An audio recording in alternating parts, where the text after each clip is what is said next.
அவர்கள் மூளை முடுக்கெல்லாம்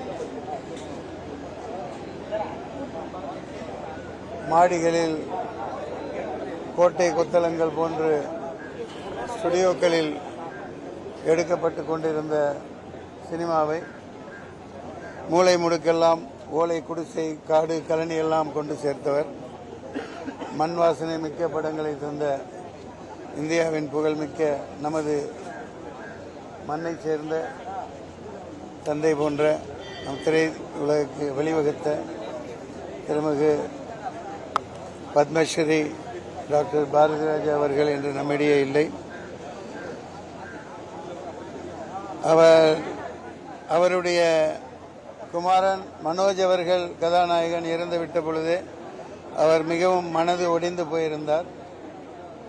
அன்னாரின் ஆன்மா சாந்தி அடைவதாக. ஐயாவுடைய இடத்தை, பாரதி ராஜாவின் இடத்தை யாரும் நிரப்ப முடியாது. அப்படி தமிழக முதலமைச்சர் மாண்புமிகு ஜோசப் விஜய் அவர்களுக்கு நான் ஒரு வேண்டுகோள் வைக்கிறேன்.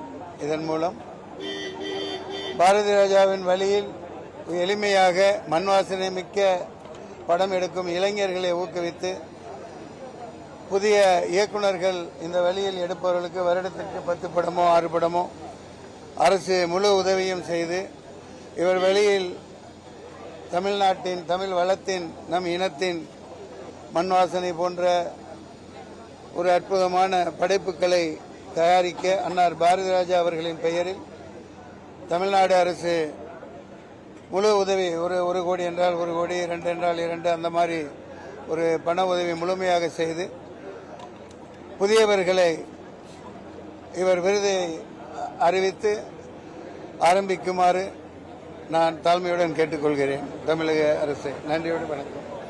பிளே ஸ்டோர் மற்றும் ஆப் ஸ்டோரில் இருந்து பாலிமர் செயலியை QR கோடு மூலம் பதிவிறக்கம் செய்யுங்கள். செய்திகளை உடனுக்குடன் பெறுங்கள்.